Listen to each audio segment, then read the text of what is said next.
Hi everyone, welcome to the demonstration portion of my self-study 2, working with lemon juice on a base dye of butterfly pea flower fabric. So here we are. I actually first boiled the water and poured in 2 to 3 cups of the pea flower tea. Depending on how much water is in your pot, that will fluctuate in how much pea flower you use.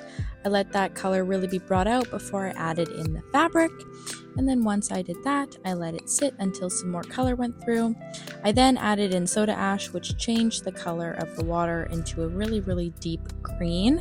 I didn't know what color base I wanted, so I started experimenting. However, I didn't like the green, so I added in vinegar to bring that blue back.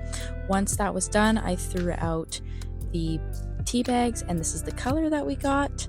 I let that dry, and then I went in with the lemon juice. I squeezed half of a lemon, and then I started painting on with different size brushes and experimented with designs because I knew that depending on which design and how much lemon juice I used per design, it would fluctuate on how much the lemon juice stripped of the base dye. So here I did just a bunch of lines for my first one, and as you can see, that lemon juice really expands once on the fabric. For my second one, I decided to do multiple different types and sizes of circles. So I went in with a bigger brush and then a smaller brush.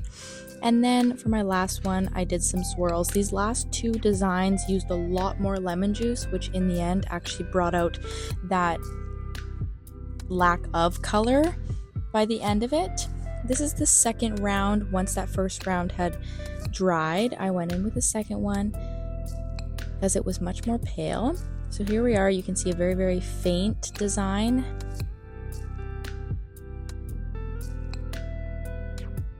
And then here is the rest of the second layers for the circle and the swirl as well.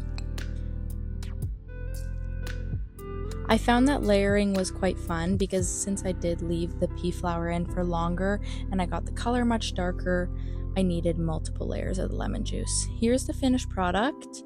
As you can see, the circles, which used the most lemon juice, brought out the most. But overall, I was very pleased with my results, and I would really like to try it with different pHs and different colors using soda ash, baking soda, and vinegar.